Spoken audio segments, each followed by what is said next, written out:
All right, welcome to the winter webinar series. I guess at this time I will introduce in a short while, but while we're just waiting for a couple of numbers to come through, um, big webinar today. Really excited for this one. Hope you all are too. I'd like to begin by acknowledging the traditional owners of the many lands on which we meet today, and I'd like to pay my respects to elders past, present, and emerging. This webinar is designed to be an interactive webinar, so please chuck those questions in. Great opportunity. This webinar, you can use the chat function on Zoom and is enabled. So for those using a screen reader, you can use keystroke Alt H to bring up the chat window, and then you can type your question in. I'll have a bit of a break in the middle of the webinar where I'll instruct you once again on those chat function options. So we'll just have a quick look to see as we let a couple of minutes, just a couple more minutes for a couple more people to join through.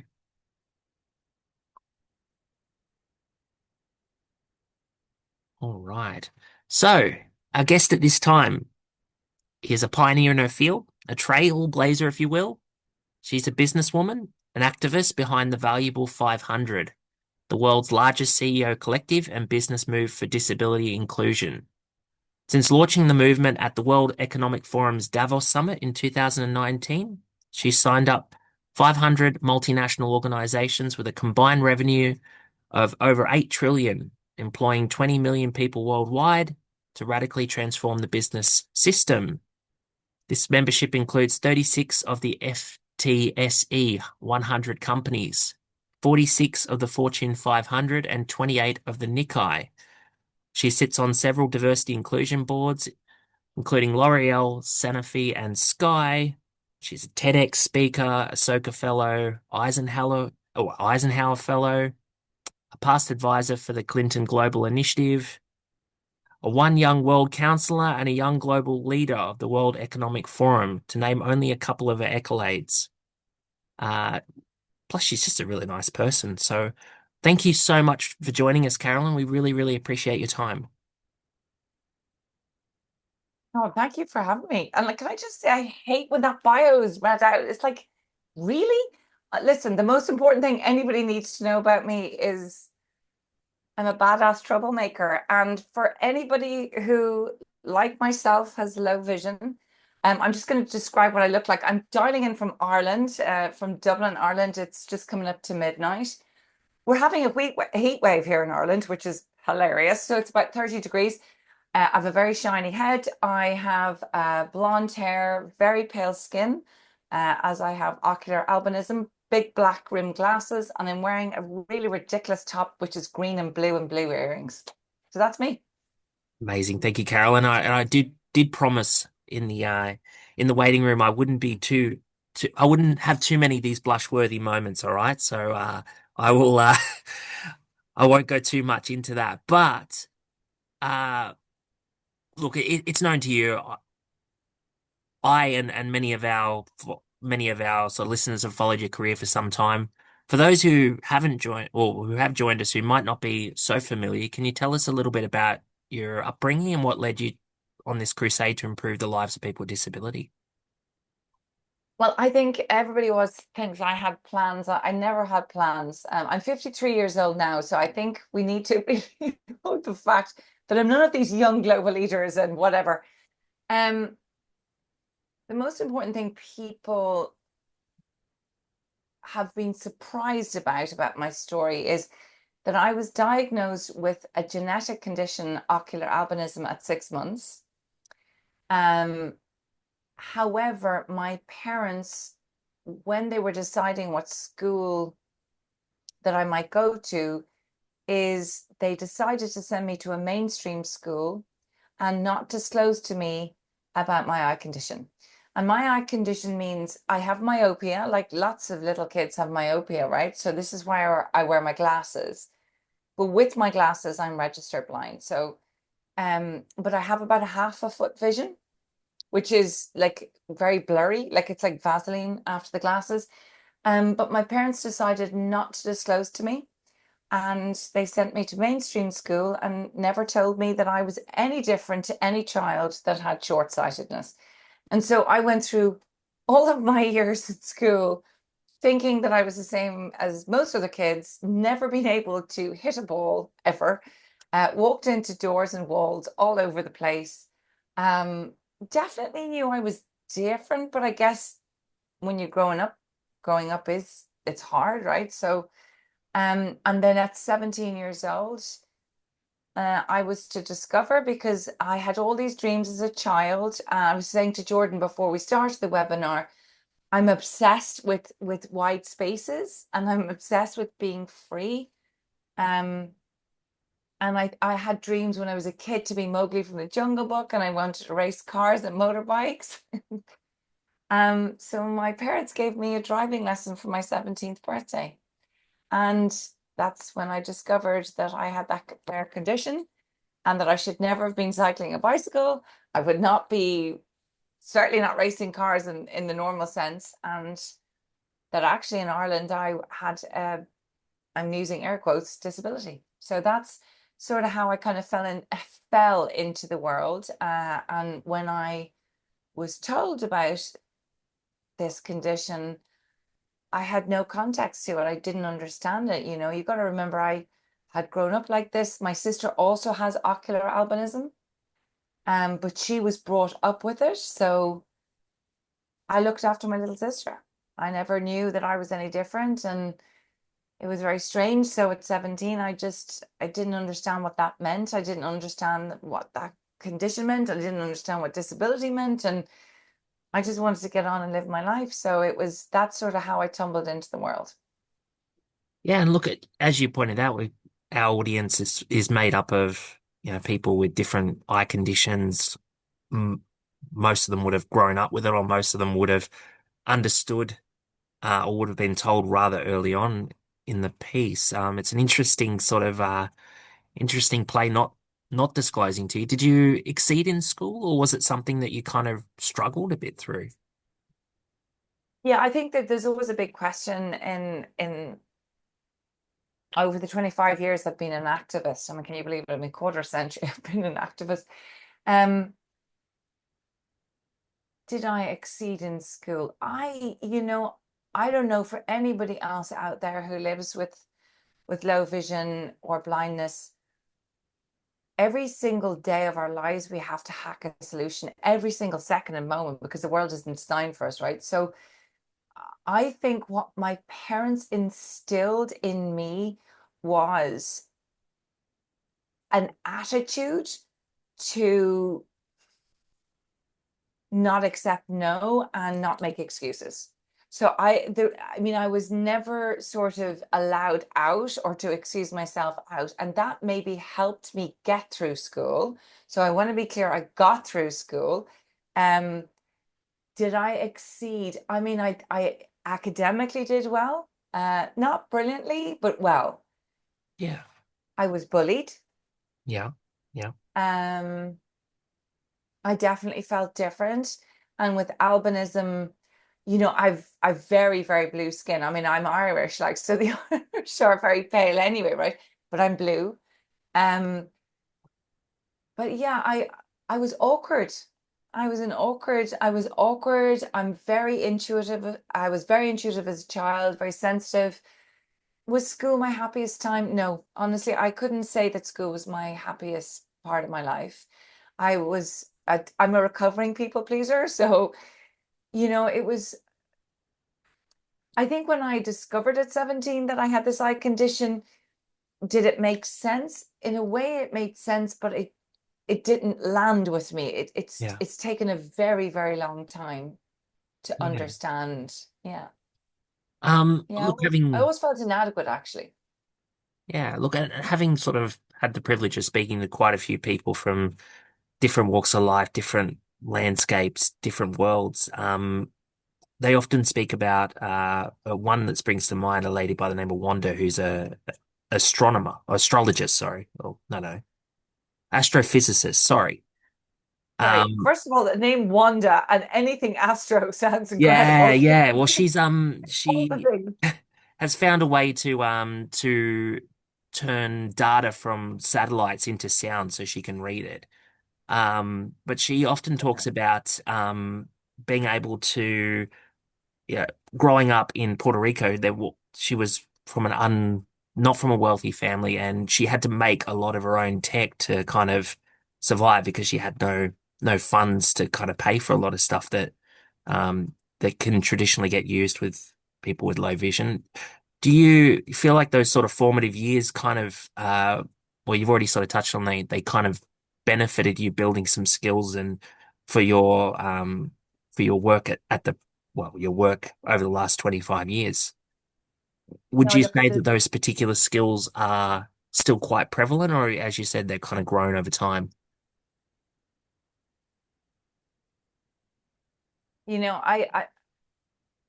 as I said, I'm 53 now. I've done a lot of work. So I just want to be really clear. I've done a lot of therapy and a lot of work on myself. Um,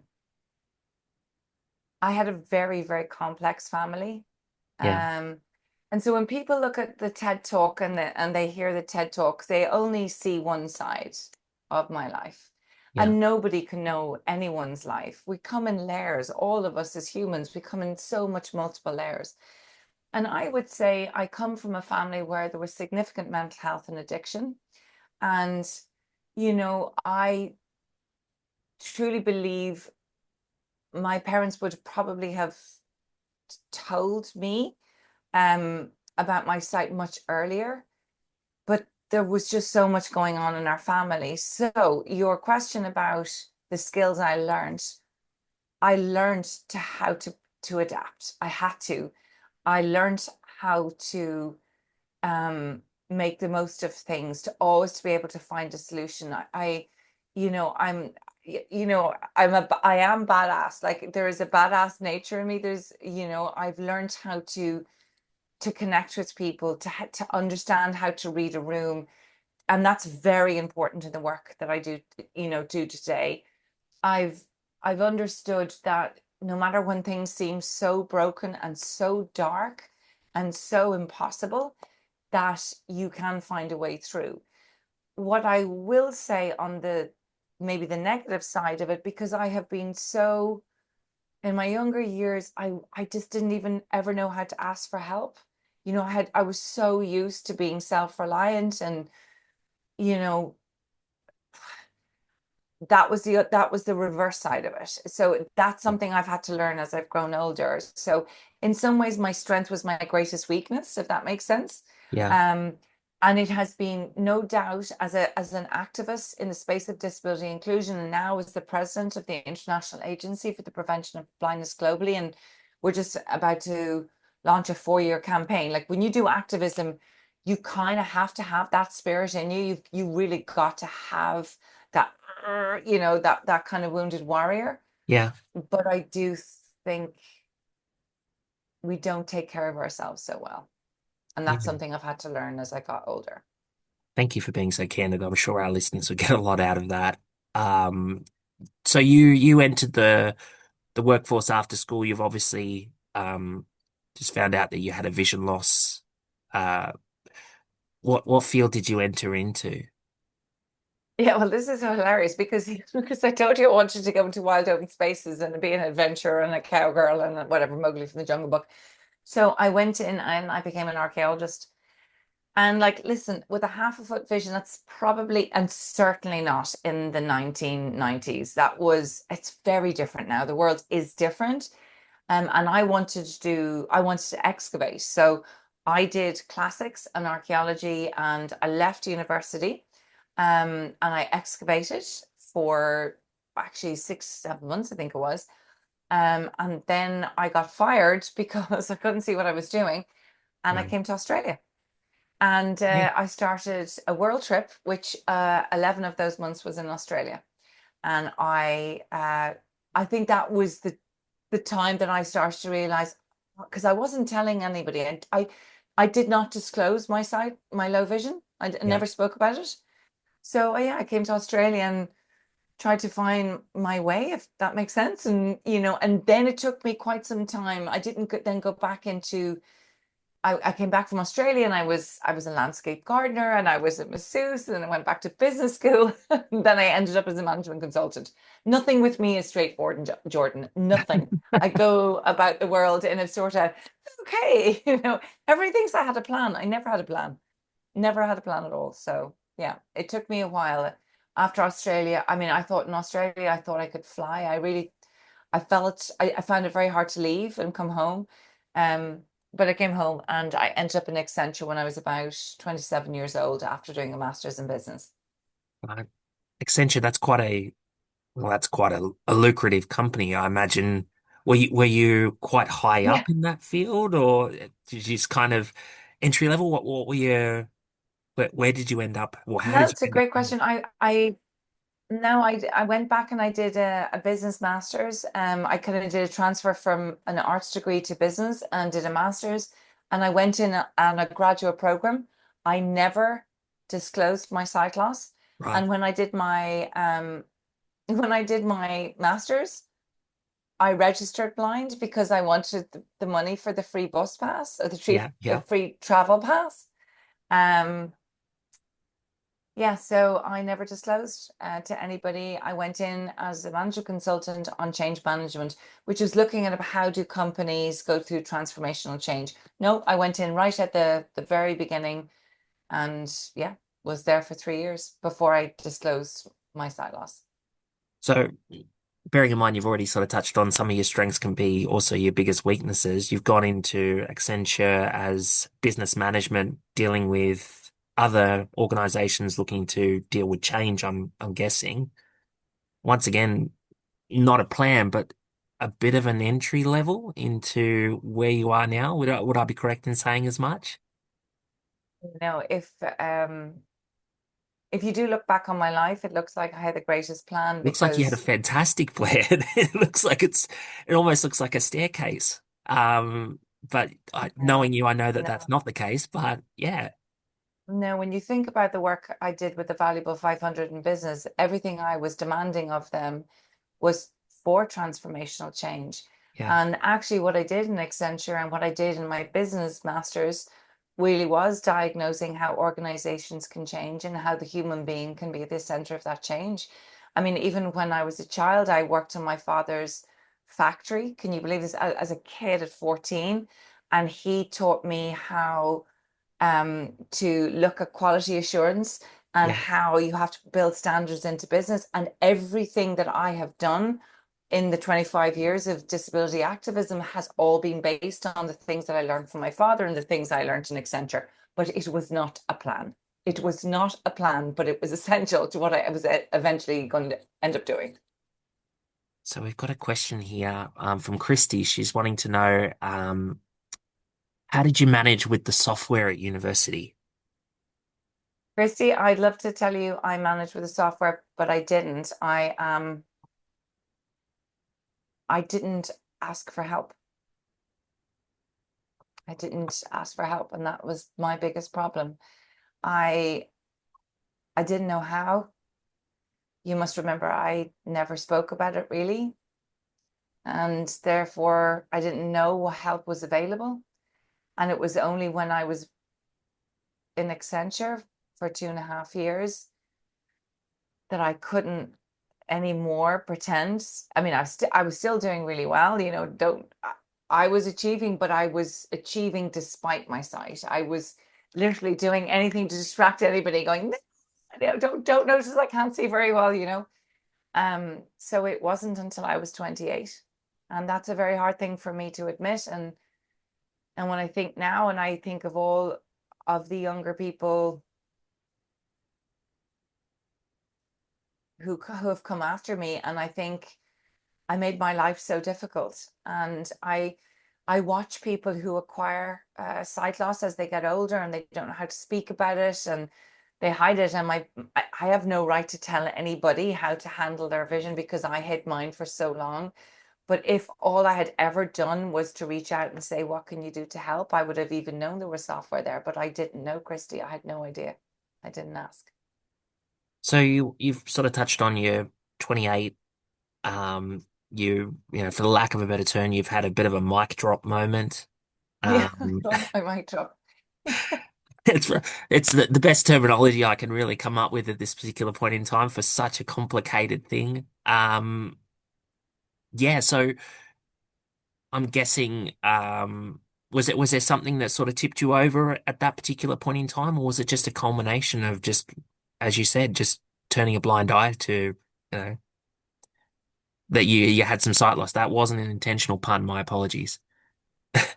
No, no, no. I talk about the world's blind eye. I'm going to make a plug here. We do have 1 billion people in the world who are unnecessarily or avoidably blind because they don't have access to glasses. So I Yeah, think it's the world's greatest blind spot. And to me, it's just how we allow people who could have corrective vision be corrected. But for me at the time, I'll tell you what it was. I was with Accenture at this point, just coming up to nearly 3 years. I was exhausted. And what happened was I went away on a holiday, and in Accenture, we worked hard and played hard. Like it was hard work. But I mean, I had a great time. It was very competitive, but it was hard keeping up. I went away on holiday and I realized I didn't like who I was anymore.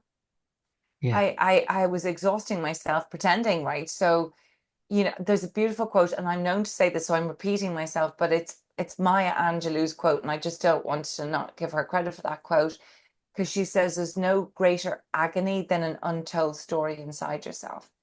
And I just felt that despite myself, I had been successful. People thought I was funny. I was I was doing all the things, masking, covering, and whatever the modern word is for it now. But I was so tired and I was so unhappy. I was unhappy. And I came home from that holiday and I don't know. I was just, I was burnt. I was just burnt out. And I went into HR. And it is a funny story and it's a well noted story that I go in and say, I can't see you right now. And she said, we'll reschedule. And I went, no, no, no, I can't see you right now. And that was just coming up to the close of 1999. And it yeah. was the first time in my life that I had said that to anybody else that I needed help. So, yeah. So, most people I've sort of spoken to with that sort of moment, usually followed by somewhat of a, you know, resentful coming to terms with this sudden change in loss of vision, or realization that, you might have to do things a bit differently. You ended up on the back of an elephant.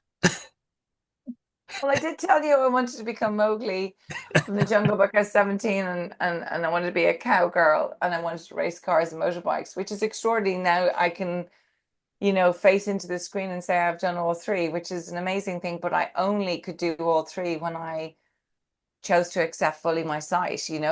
So in 1999, I told them in HR, they sent me off to an eye specialist. The eye specialist looked at me and went, I'm not even going to examine you. I so know what's wrong with you. I'm like, okay. And he was just like, get over yourself. And I was like, what? He's like, Really? go Wow. get yourself. Oh, yeah, no, he was amazing. He was the most amazing man. I owe him so much. And he says, like, why are you pretending to be somebody you aren't? Like, this is just part of you. Just go get a white cane and get on with it. Like, he didn't even examine my eyes. Yeah. And as he talked to me like I don't know, he just was something, was the right time, the right place, the right moment. He asked me what I wanted to be when I was younger, didn't tell him. He said, look, you need to take some time off work. You need to let your eyes rest because they need to recover. Um, and as I walked out his door, he called me back and he said, I have a funny feeling you've got something much bigger in you. And I left his office. And that is the day that I was furious. I was giving fingers to the door. I was using lots of blue language. I went for a run along a beach. I fell on the beach. I was feeling very sorry for myself. If my father could have seen me, he'd be disgusted. And it was on that very wet beach in Dublin that I came up with, well, you told me to take some time off work. I'm sick of being told all the things I can't do. So I'm going to become Mowgli from the Jungle Book. And 8.5 months later, from falling down on that beach, I became Mowgli from the Jungle Book by meeting a little elephant who was 17 years old in Kerala, in southern India, and I trekked for 1,000 kilometers for 4.5 months, and I trained as an elephant handler. And because I'm Irish and Catholic and guilty, I raised money for cataract operations, and that's how I got into the issue of disability and avoidable sight loss. So I became a proper elephant handler. I didn't sit in a Yeah. howdah. It wasn't cute and sexy. No, no, no, no. It was none of that. It No, no. was, Hard yeah, work. it was hard work. And I mean, it was 45 degrees heat at the best of times. I'm albino, like, let's be honest. I have albinism, so my skin is like really pale. And no women rode elephants. So it was, yeah, I don't know. I'm still kind of chuckling under the surface that your your eye specialist tells you to go get a white cane, you get an elephant in return. That is Yeah. just hilarious. It is funny because I didn't get a white cane for a further 10 years. I mean, I'm stubborn. I told you I was stubborn, but it's like I can't say what I was saying in my head because that would be my language would be too appalling. But I did do that, and it really was. I to this day cannot believe that I did that, and part of me is amazed at me, and it's still emotional to say that, like that I don't know. That's how did I make that happen? And I think there was just such a yearning inside myself to find out who I was without other people's ideas about who that was, about the perceptions. A child of addiction as well. There's a lot that goes with all of that. So I think there was a yearning, and I think what people often feel about me or they think about me is that I'm a disability activist, whereas actually I really care about personal freedom. And that really affects those of us who live with sight loss or live with a disability because it's other people, how the world's designed, and they define how we can be free and how we can express ourselves. And I don't know how anybody else on this call feels, but sometimes the frustration of my sight matching to my personality, it's hard, right? So because I do want to still get in a car and drive wild across the desert. I don't want to ask people for help. I still want to be able to do my things, and I'm very privileged, but it still can be difficult. And I think it's about personal freedom. So that's what that was about. Heading over to India as well, bit of a culture shock. Did you did you get to Yeah, experience a bit of that or very much. You got to remember, I was with 6 Indian men and an elephant, and we were living out of a van for four and a yeah, half months. yeah, And it was 24 years ago now. So, you've got to remember that that is I mean, that's a quarter of a century ago, and it was a very different world. We had a satellite phone. It was the most beautiful way to experience that extraordinary country on the back of an elephant. I can't explain it to you. It was, and then also you got to remember on this elephant, and I got to go to the camps where people were diagnosed with eye conditions and then given cataract operations. So it was also very real. But I will say that elephant, her name was Kanchi, and I bought her at the end of the trip and gifted her to the man who had helped me. yeah, Um, she was my best teacher. And I'm gonna get upset now because I just recently been around elephants actually about 10 days ago. But she died in COVID. right, But she, for me, was the greatest teacher I ever had because you can't fake anything with an animal. yeah. And I guess what she taught me was if you're not going to love yourself, I'm not going to love you. That's what she taught me. So It's a it great was way a to that's a big lesson from an elephant. yeah, yeah, from a very big animal as well. Thank So we're at the halfway point, so just a reminder to people that if you do want to get your questions through to Carolyn, um, yeah, definitely chuck those questions in the chat function on Zoom. For those using a screen reader, you can use keystroke Alt H to bring up the chat window, and then you can type your question in. Um, so getting back to where you're at that particular point in time, and I promise not to make this too much of a this is your life sort of segment, but you're you come off the back of an elephant, and bearing in mind too, as you said, the culture shock as well. I mean, I'm guessing if you were to ride an elephant across the UK, you'd probably get in some trouble for that. India a little bit more relaxed on that front. How did you re re-enter, your home, your space after something like that? I'm not sure I have ever fully re-entered. Like there's a part of me that was you open up that to somebody, like you'll never forget it. It's like it opened up that spirit of possibility. Yeah, And that's the spirit in me that was became the activist. So I think what happened when it came off that elephant, as you can imagine, an Irish 29-year-old woman with albinism on an elephant, like the media did pick up on it, particularly yeah, BBC, National Geographic did a thing on it. And like I was just too busy riding my elephant. Listen, all I cared about it is that I could speak Malayalam and the elephant would understand me and I would get on with it, right? That's what mattered to me. yeah, Um, but but what people forget is before I got on the elephant, I tried to raise money for these 6,000 cataract operations, which I did the day before. But I had written off to all of Irish business, thinking this was a great story. yeah. And literally every Irish business said, we don't do disability. Right. Okay. I Wow. was like, what? And so how I simulated when I got off the elephant, there was a burning in me going, because the media were like, so tell us about why you're doing this and about disability. And I was like, well, let me tell you what business said. So here she was. Here's the so how I assimilated was going, oh, business, really, you don't do disability. Da, da, da, da. So that is kind of how I assimilated. I think I came off that elephant going, and Accenture were like, come back, like you've raised loads of money, you've done all this stuff. And I was like, no, no, no, no, no, no.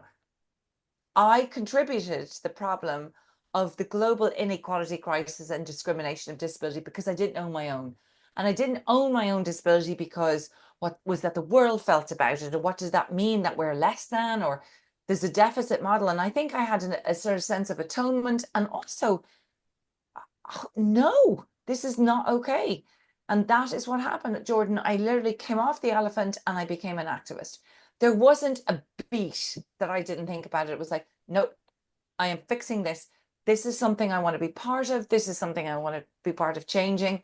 And there had been an Irish businessman who had helped me actually the day before I go to India to raise the money for the cataract operations. And he said, come to see me when you come back, which I did. And I said, we got to fix this. And that is really how I began my activism, which was to make business is the most powerful force on the planet. If business does not see our value, people with disabilities as colleagues, as customers, as community, as suppliers, as innovators, if you do not see the value of us, you will exclude us. And if business excludes us, society excludes us. So I'm like, no, no, no. And that is what I've been doing. And it's always been about going to the very top of the business world, never blaming them, never blaming them, but kind of manipulating my way into go, hold on a minute. Why on earth would you miss out on what I believe is one of the most, like it's one of the greatest opportunities that had not been touched at the time, which was the innovation and insight of the disability community and their family, which is 54% of our global population, worth 13 trillion. Are you actually serious that you want to ignore that? And that's where all my Accenture training, my training with my dad in an office all helped, because it was like I kind of understood how business ticked. Yeah. So, first room that you walked into with your activist hat. I need to know. I need to know. I wish I was you know, a spider on the wall on that one. Because as you said, like it sounds like you came back with a new, well, it wasn't a newfound, but a purpose. but there was still a little bit of an undercurrent of stiff upper lip. You're gonna hear what I have to say. The first room of business executives, I imagine, would have sat there. I'd like to think they would have respected the fact that you probably came out there, that you came in there with a purpose and a presence. Would I be correct in saying that it went You as know, such? I don't know, but apparently, I mean, I'd never spoken for, I mean, I have spoken, I'd say, I, I don't know how many times, it must be nearly up to 500,000 at this point in my life. Because I've been doing this for 25 years, I've raised an awful lot of money. I've put disability where it wasn't. I've worked with amazing teams and amazing partners, but I had no idea I could speak really. But what I did feel when I came off the elephant was how how is this okay?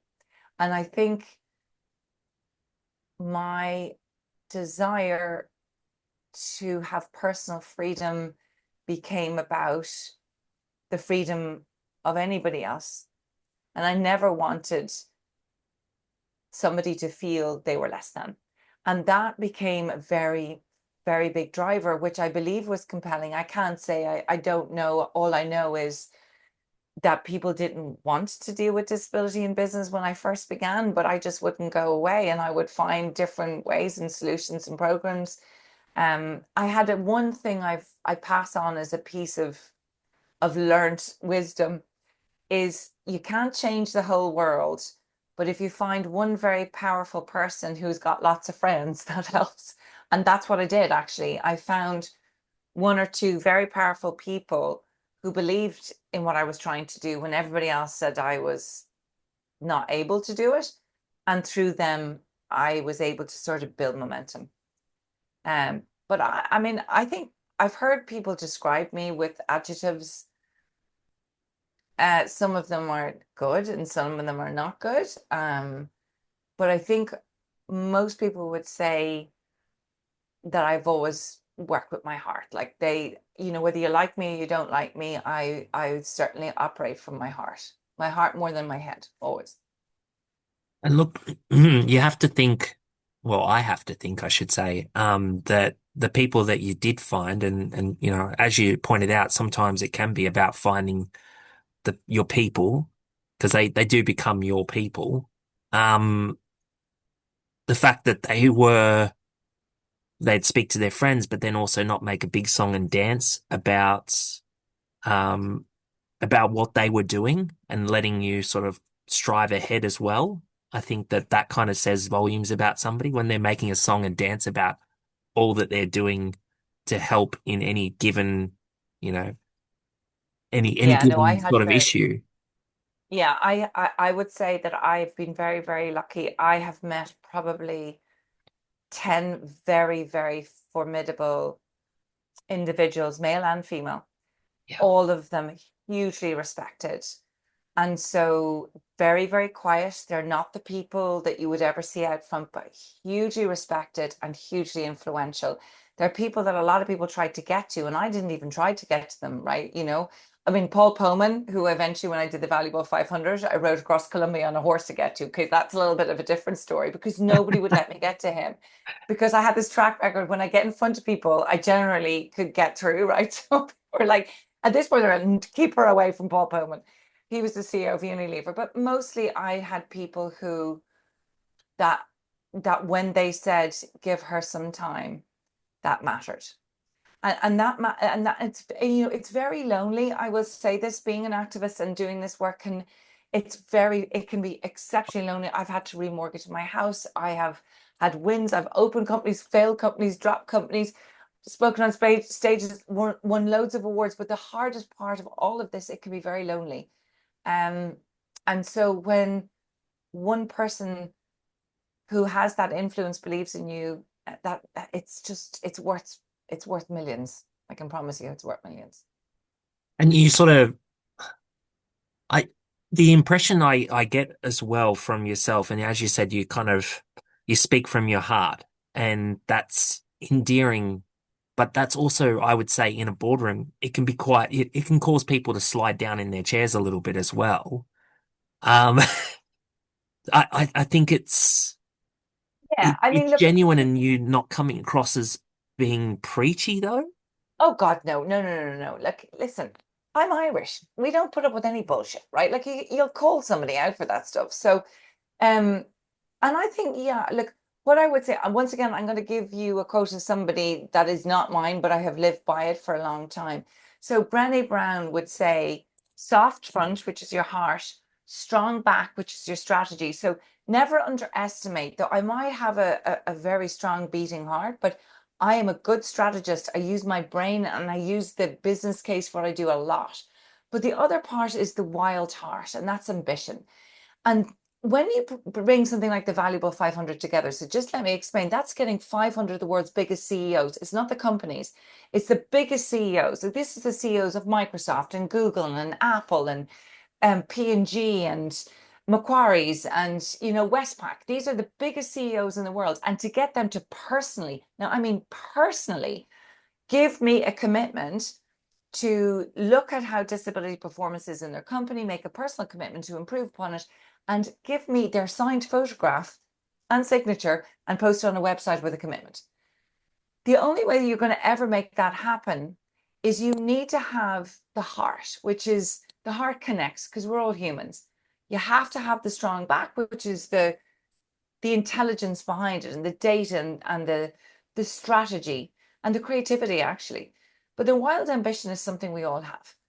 All of us, every single one of us has ideas and dreams and ambitions. Often we never say to anybody else that we want. And when I created anything, it was ambitious enough that it excited people and it made sense and it was full of heart. So it's that combination. And also, can I just tell you, I was just lucky enough to work with some of the best people in the world.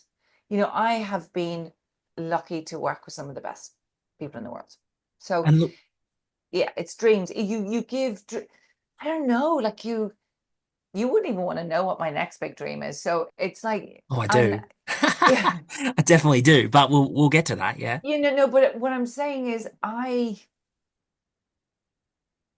just believe that most of us want uh, more for each other and more for ourselves. So when you're honest, and we can always smell somebody who's not honest, right? And Yeah. so I always take responsibility when I've screwed up. I really do. I'm very accountable when I've failed. I've broken down many times. I'm very well known for that. But I'm also the happiest person when something works. So yeah, I'm very honest. I think I like that about myself. I'm honest. And you sort of touched on as well, like, yes, it can be lonely, but you are building without, I know this is not the reason for you doing as such, but you are building people that you are growing a collective of people that are like-minded, that are, I wouldn't say, that are wanting to grow to be the next Carol and Casey. So there is a bit of that. There is a bit of that with, especially with the younger crowd as well. Like we have, a rather large unemployment rate for people that are low vision around the world, blind and low vision. Any sort of wisdom that we can provide some of our younger sort of people just striving out into the workforce. And look, I wanted to sort of touch on the creativity side of things because there's no one size fits all with what you're doing. You're providing individualized commitments for each of these CEOs, I'm guessing. You can't turn around and say to CEO of Westpac, I want this from Google, or would I be correct in saying as much? No, do you know, we were even bolder than that. I was like going, you're the CEOs, you're very smart. I'm not going to tell you what to do. This is how you need to look at disability. You need to remember that the disability experience is what made touch screens, it's what made the remote control, it's what made SMS texting. You need to understand that this is worth 13 trillion. You need to understand that every single person at some point, including you, is going to experience disability. Now, you need to also explain to me why are you not even considering that in how you design your products, your practices, your employment spaces, your foundation or philanthropic giving. Like, I mean, think about this. But I'm not going to tell you what to do. Our team didn't tell them what to do because they go, oh, what should we do? And I go, hold on a minute. Do you know there's loads of organizations out there? There's loads of people with lived experience. Go out and pay for them Do not expect for that consultancy to be free. We're not going to, we didn't, we didn't need to be consultants, Jordan, because there's so many incredible organizations, people who've been doing this for years, right? Like, so go and talk to them. But also it was to say you are accountable. Stop delegating this and going, oh, this is too difficult. No, it's not too difficult. Because actually, if you were brave enough, company, which is exactly what we got our companies to do, they asked for advice and we said, okay, the first thing you need to do is at least 12 to 15% of your employee base have a lived experience of disability and are not disclosing, as I hadn't. Go and ask them what you want. Yeah. And that is pretty much, that is, so they were like, so, no, there's no, there's no way. And yes, there is. And we had research to prove that nearly, it's pretty much 11.5% to 15% of every single organization has lived experience, but they're not talking about it. Now, seriously, when you think about that and you go, the intelligence is in your business, now go out and find out what that is and stop stop turning your back and delegating it to somebody else and going, that's a HR person. No, it's not. It's you as a leader. Leaders make choices. Those choices create culture. You are responsible.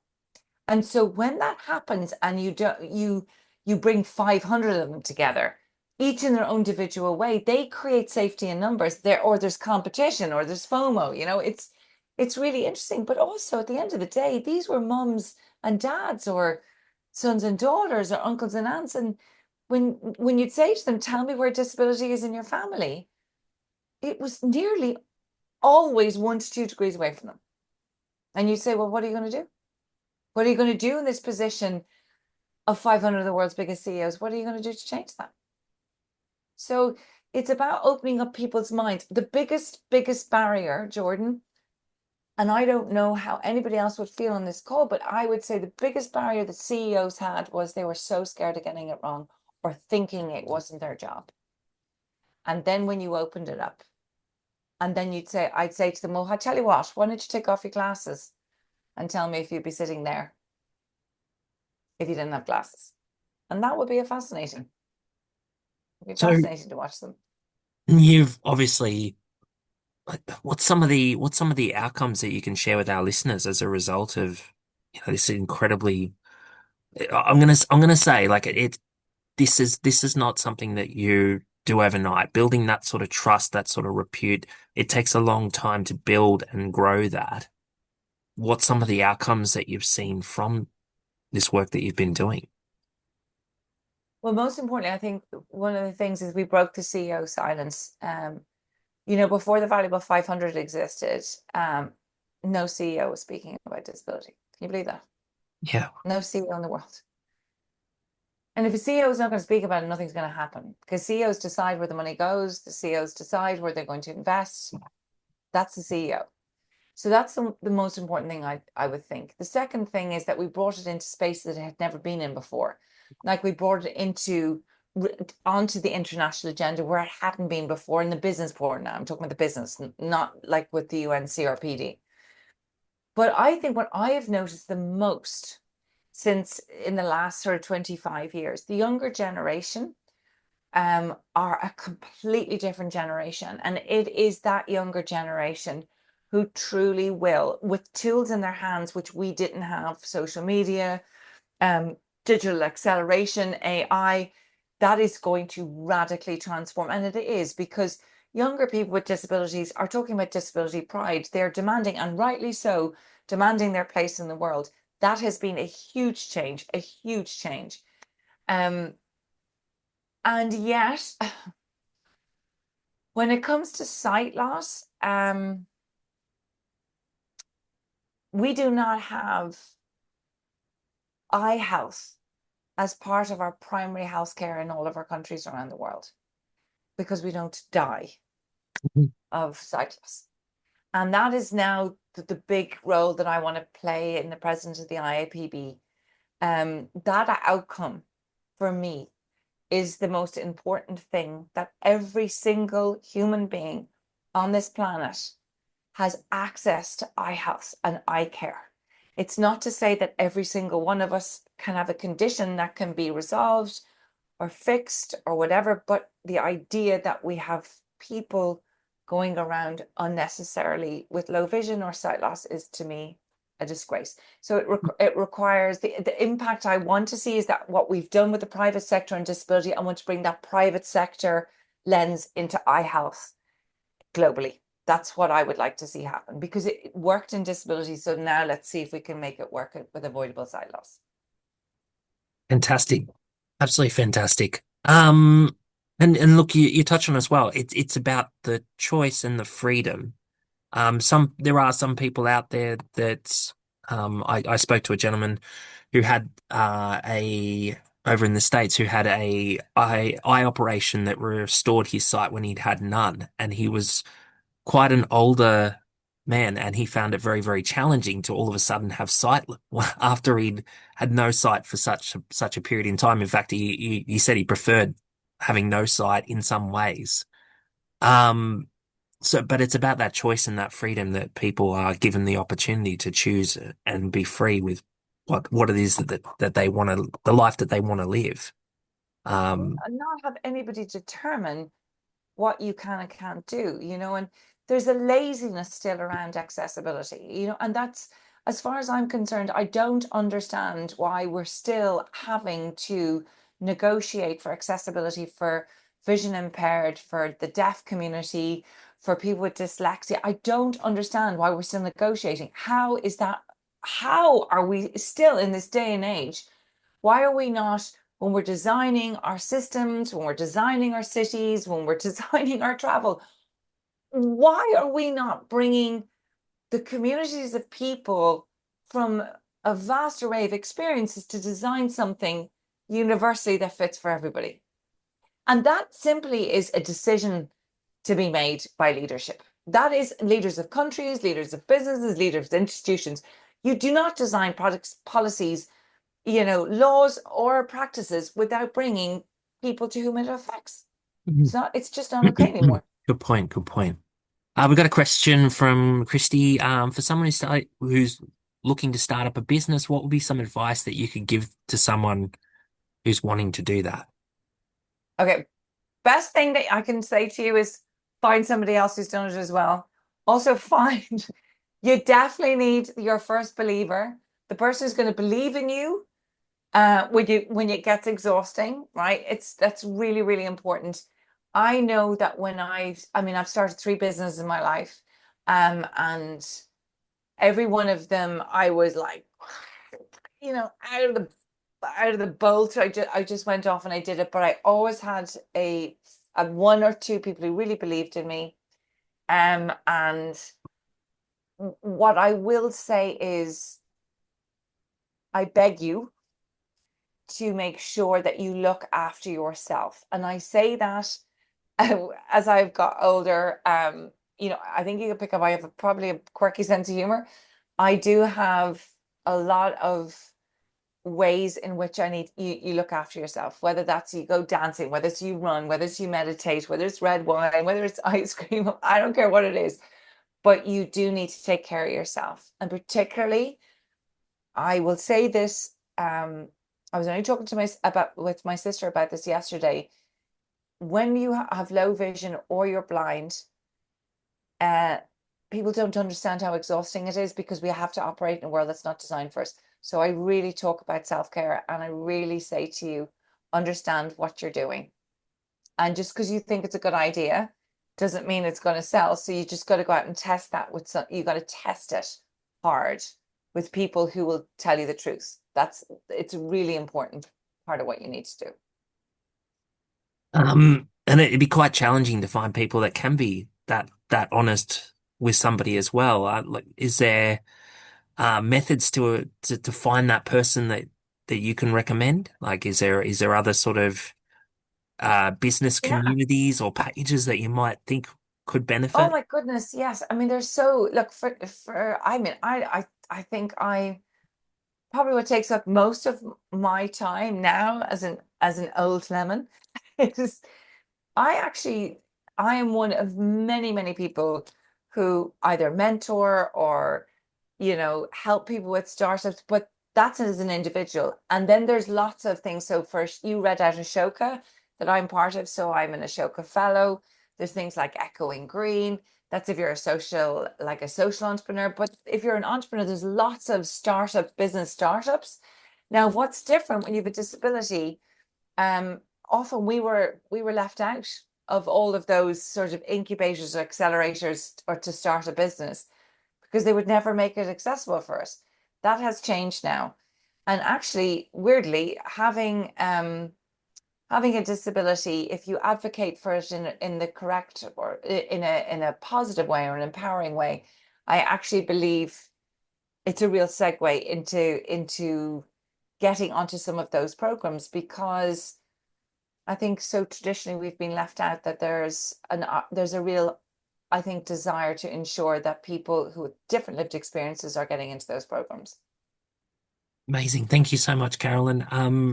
We're coming up to the last couple of minutes of our webinar. I feel like I could talk to you for 3 hours, at least, but um, I'll ask people just to get their final question in. We'll try and get one more question in. We've just got Elise has just put a little bit of a message here. It takes hearing that someone else did it to know that it's possible for yourself. Thank you for the inspiration. Um, I second that. Fantastic message. Carolyn, we touched on before the webinar that you've got a bit of a change of scenery coming up, but you've obviously got a lot of things that you're striving to achieve in the next 12 months to 2 years. How do we continue to follow what you're up to? Well, that was I was saying to you, Jordan. I stepped away. I've been on the 3rd of December this year. I've been 25 years being a disability activist, and last December I left the company I formed, which is the Valuable 500, and I had given everything in my heart. Oh my God, it was so hard to leave. But I left it, and I agreed to have a year of not being more public. I've been obviously I've doing a lot of speaking. I've been doing stuff on stage and moderating, but you can find me. I'm there. I am on Instagram. You can get me on LinkedIn, but I'm not posting because I said I would take a year to be quiet. I sit on boards, as you know. I do a lot of work and mentoring, and as I said, I have a lot of plans. But we also had two very significant deaths this year. One was of our grandchild, and one was of a sister-in-law. So you really realize the importance of life. And I've just been very quiet this year. I don't post, but I will always respond. And I have the most amazing EA who keeps a track of everything. So you can get me through LinkedIn, you can get me through Instagram, but you won't see me post. But it doesn't mean that I'm not listening. I'm just not broadcasting. I never was very good at that anyway. I always save my attention to the leaders that I'm trying to get to change their mind. But I do have a lot of big plans up my sleeve. And I'm really looking forward to it, actually. I'm really looking forward to what's going to come after the end of this year. So, what's your animal of choice to find the next CEO that is getting the Carolyn Casey experience? Are we talking like I don't know, like a lion or I know, because everyone just goes, okay, so you rode a horse across Colombia, did an elephant across India. I went around the world in 80 ways with Miles Hilton Barber, who I know you've had on before. We're very dear friends. For the first time in my life, I don't think I'm going to use an animal. I just think I'm going to stand as Caroline Casey. It took me a long time to know that I'm good enough as I am.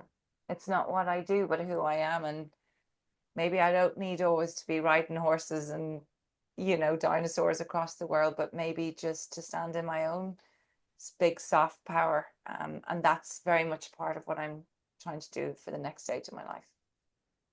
and yeah, fantastic way to end this webinar. I couldn't have planned it better. So once again, Carolyn, thank you so much for taking time to join us at midnight in Ireland to join us for this webinar. It's been an absolute privilege. It's been an honor. Thank you so much. We're getting a lot of thank yous through. Um, yeah, wishing you all the best. And once again, thank you. Well, thank you, but I hope to get to see you in person when I get down to Australia. So you Definitely. better be around. And thank you for being the absolute gentleman that you are. You are have a beautiful big heart. So thank you so much. Thanks, guys. I'll end the webinar there. We'll be back next Monday. Thank you again.